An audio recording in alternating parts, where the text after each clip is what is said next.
So, to be more in touch with the story, I decided to take a test on which color should I be if I were in the darkest minds. And I got blue with this description. You are blue. You're just like Liam Stewart, Vida, and Chubbs. Is Chubbs blue? I don't know if this description is correct, but anyway, you're just like Liam Stewart, Vida, and Chubbs from the Darkest Mind trilogy. You know what you can do and you know how to do it. You are generally a person who knows what has to be done and you make sure that happens. Oh, okay. It might take a while for you to warm up to others. That is correct, but you are loyal to your loved ones to a fault. Those are good, but if only I also have telekinesis power. You know, with this sort of explanation of me and an ability to lift a truck without a finger, I'll be invincible. Sadly, such thing isn't real. Just kind of disappointed at the real world right now. So, good morning, afternoon, evening, everyone. Hi, my name is Myra and welcome back to my channel. Back with a fresh face because new camera. As usual, if you haven't, please click that bell button besides my subscribe button so you will be notified if I upload something new. And trust me, that is necessary because I upload in a very questionable time sometimes. Sometimes I upload 2 times a day, sometimes I upload once every week. It's sort of like a lottery. You don't know what you'll get. So click that bell button, you won't regret it. Now, back to the movie review. To make a movie based on a book is a practice that the movie industry has been doing for a few years, I think. Maybe even way back when. But I didn't pay attention to it until Harry Potter. Yes, I am a Harry Potter nerd, as I have mentioned probably a few times before. And I did watch all 8 movies, read all 7 books, and still pretty much a devoted Hufflepuff even though Hogwarts isn't real. Or is it? Anyway, I knew that when a book is adapted into a movie, it doesn't always work all the time. Usually because the vision of the book is different with the means of the movie, or we just really have a better imagination when we do read the book, and we might be disappointed when we see someone else's point of view tries to translate the book that doesn't really fit our style of imagination. Now with this movie, I can't really judge it from the book. I haven't read The Darkest Minds when I did watch the movie. However, I do have the book right now. Let me pick it up. Ow! I stepped on a cord. Ha! See? I do have the book and I am almost halfway through. So, it's a work in progress.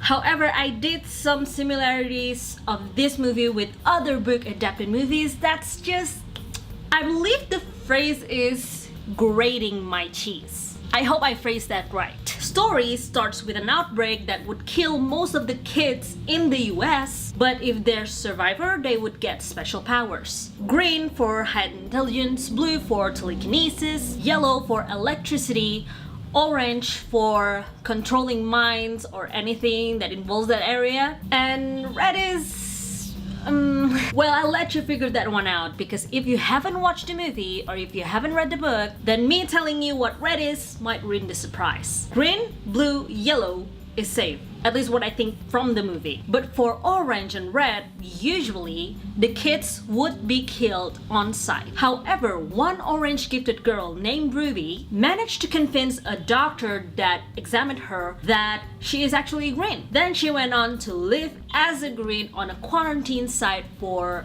about 8 years. But once she was discovered as an orange one day, her life and the life of those around her would never be the same. Now, if you haven't read the book or watched the movie, I suggest you stop here, because after this, I would talk a lot about the storyline and the characters and all that. Some in good way, some in bad way. So if you want the review or the reveal to be a surprise, please stop here.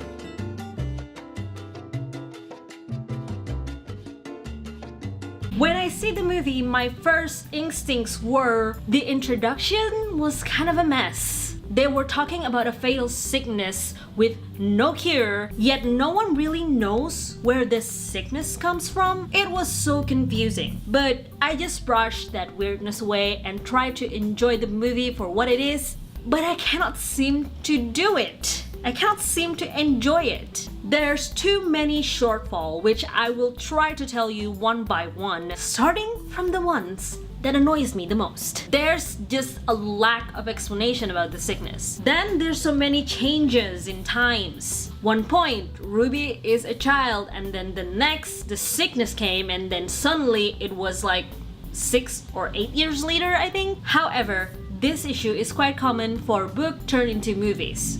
So I'm like, Then there's so many gaps in the storyline. I am talking about the sound test that was suddenly done, and Ruby is suddenly known as an orange and not a green. That could have been done years ago, but why did they do it after 6 years? Was it 8? I'm still confused. I think it's 8, right? Or is it 6? Please let me know. I'm a little bit forgetful about the timeline. Do they really need that many years to build resources to actually rescue someone like Ruby? But I thought that this might happen because the Children's League tries to rescue the kids closest to them first and then finally move on to farther places.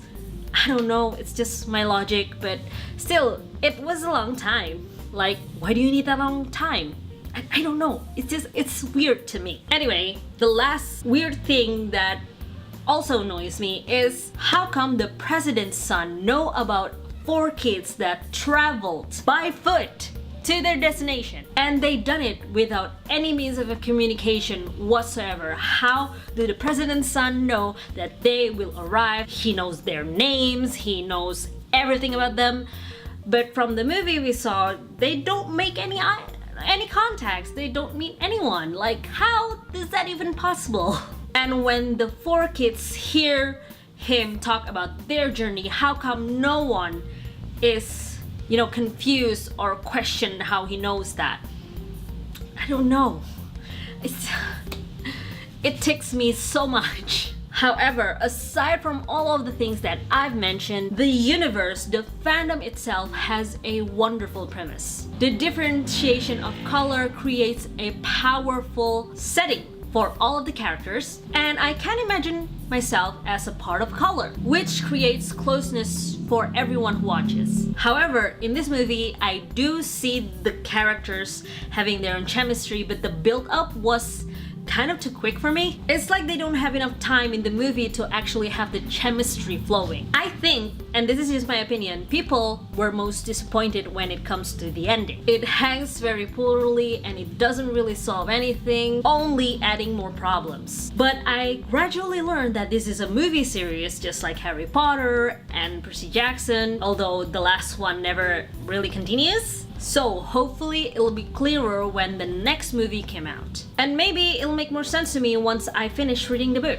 which I will do soon enough. Moving on to characters, I have to say that Ruby herself doesn't convince me much as the main character, which is a bummer because I love the actress that played her. Also, as I said before, her chemistry with Liam doesn't really convince me much for them to be a couple. But I do have a favorite character, and she is Zoo. The small girl with the electricity power.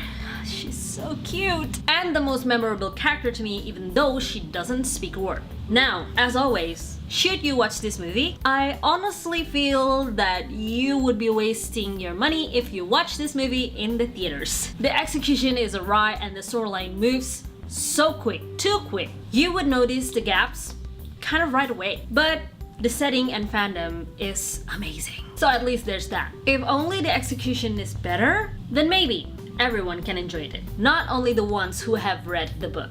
So that is all I have for you guys today. Thank you so much for watching. I hope you like my movie review, and if you do, don't forget to comment, like, subscribe, follow my Facebook and Instagram. They are in my description below. Thank you again so much for watching. Thank you for your support. Thank you for being here. Thank you for being a part of my journey, and I love you guys so much, and I will see you next time. Bye!